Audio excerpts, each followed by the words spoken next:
I, 19 male, recently got a settlement check from a car accident that me and my mom, 40 female, were in a year or so ago.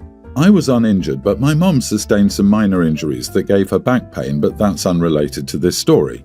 The real issue started when the insurance company settled and recently sent us our settlement checks, one in my name for $10,000 and one for her for $24,000. We received these checks recently and everything was fine until I was talking about putting the check in my account, seeing as it's legally my money.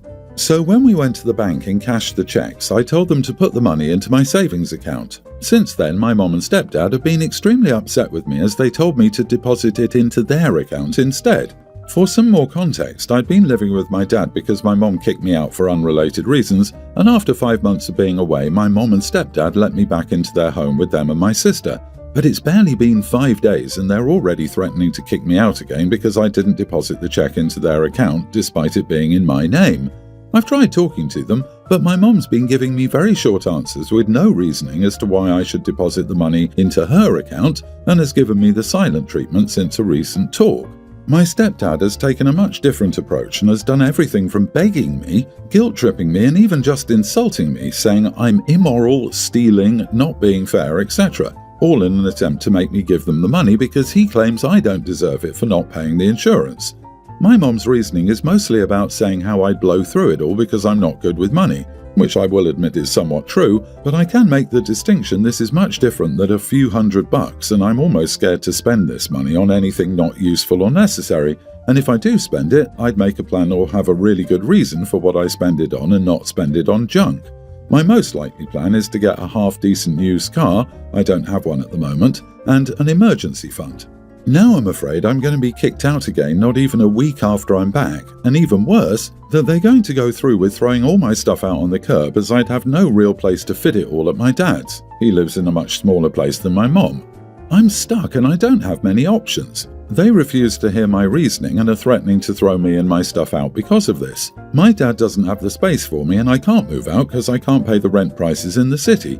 I don't want to give them the money because, considering some of the things my stepdad has said, I'll never see it again once I do, and I believe this money will allow me to make the next step in my life and make some real changes with it. Am I the idiot for depositing a check in my name into my bank account instead of my mom's account? Edit, I pay about $800 worth of rent a month and pay for all my own food, phone, entertainment, etc. I also do occasional chores around the house. Not the idiot, the check was in compensation for the injuries or losses that you suffered, not your mother. Were you given any information about why you got a payment? Make sure that she can't get access to the account. When dealing with people who threaten your safety, be it in kicking you out or some other way, it's important that they can't take whatever resources that you do have. Once the check clears, close the account and move the money to a bank where your mother doesn't have an account. The account must be only in your name. This is what I was going to say. The check was your part of the settlement, not theirs. They got their portion separately. You are absolutely correct to deposit your check into your account. Your plan to get a car is a good one because that will help in the long run with meeting other goals, such as getting to and from a school or training program and having access to better jobs. Don't let them beat you down.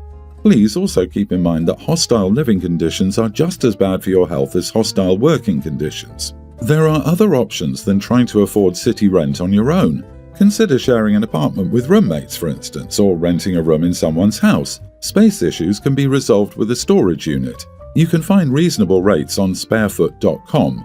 Another thing to consider is making the decision. Once you buy the car, the money won't be there for them to keep fighting over.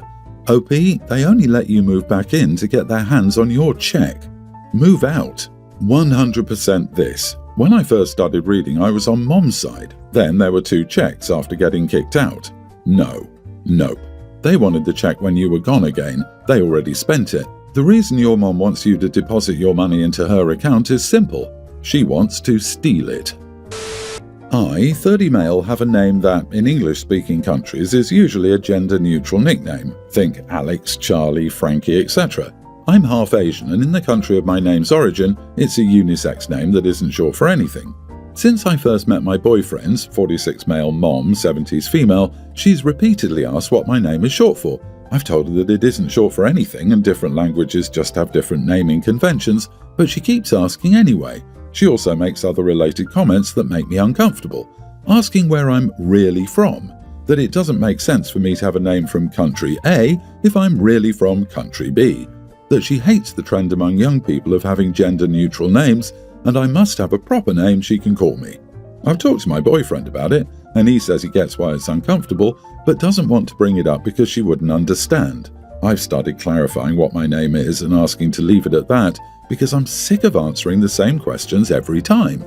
Last time we saw her, she greeted me by calling me a long version of my name, e.g. Alexis instead of Alex. I didn't say anything, but my boyfriend laughed, assuming it was a joke. However, she continued to refer to me by this name despite mine and my boyfriend's corrections until I eventually snapped at her to stop. I'm usually polite in trying to divert these kinds of comments, but being referred to by a Western name really annoyed me, and I said something like, "Can you stop this nonsense with my name, please? I've had enough of it now and it's racist."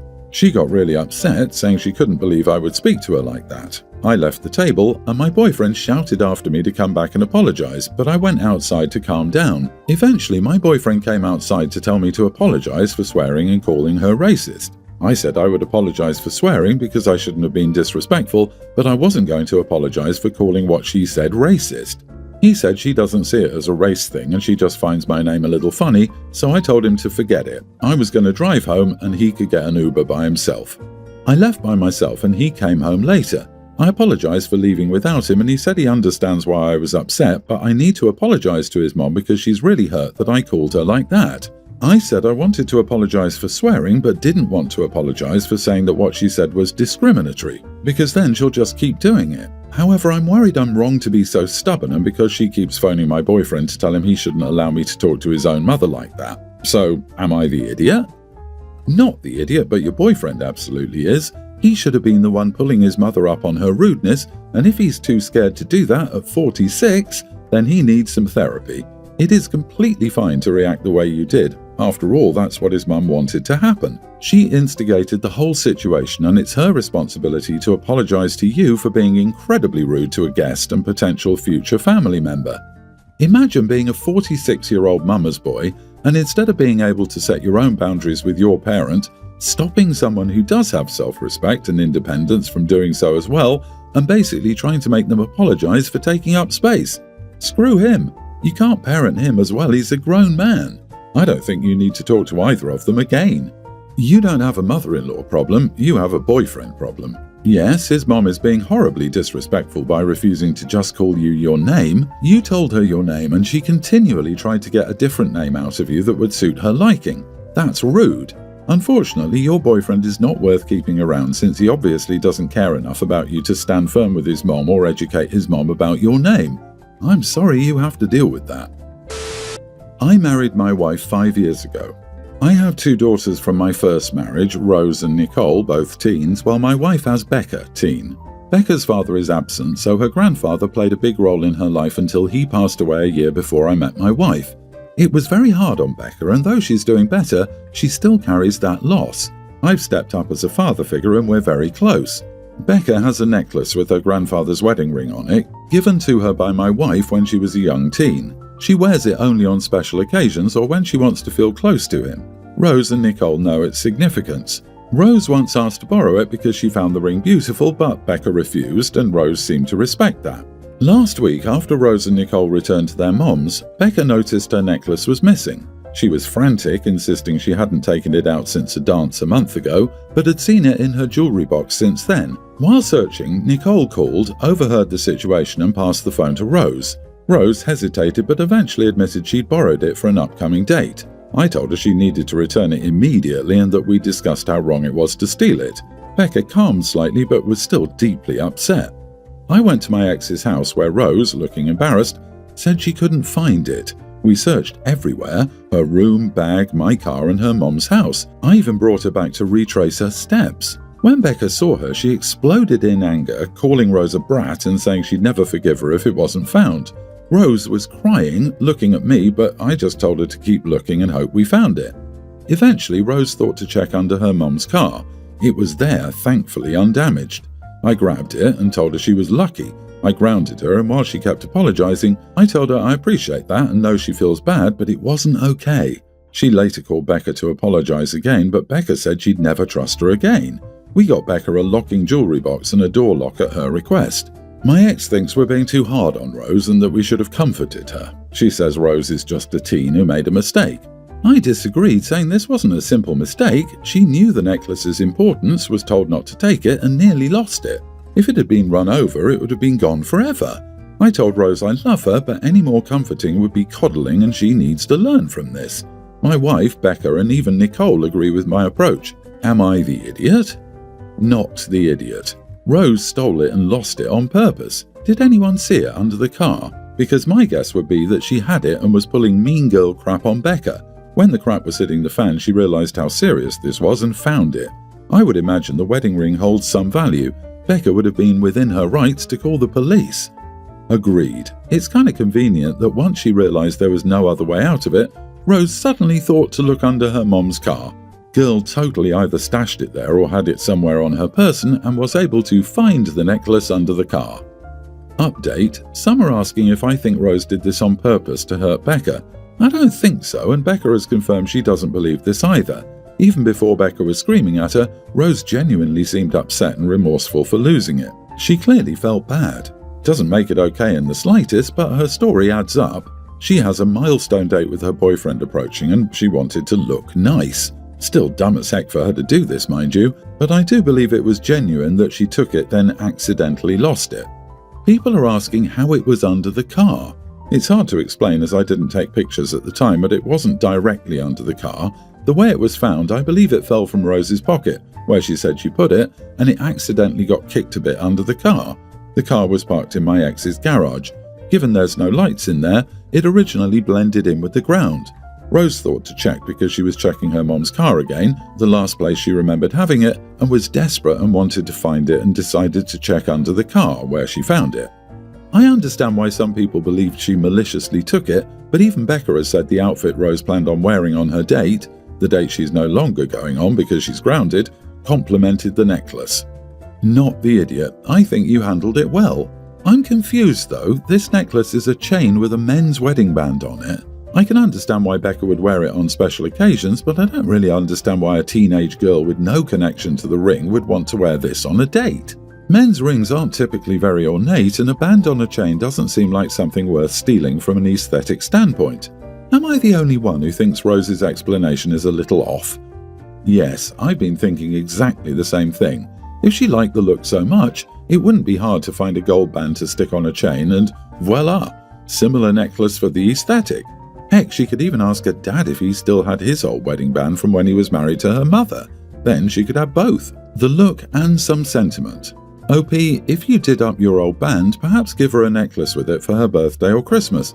But I do agree this is off. I know OP says from her reaction they're sure she wasn't faking, but I can't get past why it would be important to wear this on her date. I, 22 female, have a friend, Jane, 24 female, who's big into psychology and sociology. She didn't go to school for them at all, she's just interested in those subjects. She struggles to keep friends because she does tend to act like she's better than others for being into psychology and sociology, and because she's kind of a stick in the mud. I've known her since she was 11, which is why I've stuck around for so long. For example, one time I was crying because my boyfriend had broken up with me, and instead of just comforting me, she went on a whole rant about the role of men in heterosexual relationships in the West, and that's why I shouldn't cry. Recently, she's found a YouTube channel that has a very similar outlook on life as her, and she's been watching them non-stop. I obviously don't care that she's watching this person, but now Jane has started parroting talking points from this YouTuber to me. The other day I was venting about how stressed I was with work, and instead of just listening, she hit me with something like, well, studies show that stress is just a social construct, and if you reframe your mindset, you wouldn't even feel it. Like, okay, that doesn't change the fact that I feel overwhelmed right now. It's like she's incapable of just being a normal, emotionally supportive friend. Every time I talk about my feelings, she has to turn it into some kind of intellectual discussion or tell me why my emotions are invalid because of some theory she read or heard about. It's exhausting. She got really upset and said I was being unfair, that she's just trying to help me think critically about my feelings, and that she doesn't understand why I'd want to surround myself with people who just enable emotional reactions instead of helping me grow. She made it seem like I was choosing to be ignorant or weak by not engaging with her the way she wants me to. She brought up this system this YouTuber uses to categorize people, and Jane tried to say that because I was pushing away, I was a 1 and she was an aspiring 5. So I've been pulling away from her. No cutting her off or anything, just naturally being less available. Yesterday she confronted me, asking why I've been so distant. I was honest and told her that sometimes she's too rational and that I feel like I can't just exist as a person with emotions around her. She just said, that's fine, and we haven't spoken since. I got a text from a mutual friend asking what I said to her because she's super upset and has just been crying. Am I the idiot for saying what I said and distancing myself? Edit, both Jane and I are neurodivergent. Stress is a social construct. So she's interested in the subject, but she's an utter idiot? Stress is a biological response. What the heck is she even on about? You're not the idiot, and she is not too rational. She's exhausting. She's parroting all of this crap because she thinks it makes her look secure and completely normalized, when in reality she has no empathy and is likely extremely insecure and unable or unwilling to talk about things with others like stress, intimacy, relationships, and grief. Of course, stress is real. Ask any doctor. Stress impacts emotions and the body physically, heart rate, body movements, etc. As an actual therapist, I will tell you that a lot of people throw around clinical jargon like triggers, narcissist, bipolar, manic depressive, and yes, reality therapy. However, unless you went to school for 7 years, plus a year of clinical, and then 2 years of supervision to make sure you're not screwing things up, you don't really understand what you're talking about. You can read books on surgery too, but that doesn't mean you should perform one on yourself. Not the idiot, but she has attention-seeking behavior. OP's friend is, in layman's terms, a know-it-all idiot. If she contacts you again, I'd go with one of the smart, your sadness is just a social construct answer. But if not, don't reach back out to her and be glad to be free of a fake friend.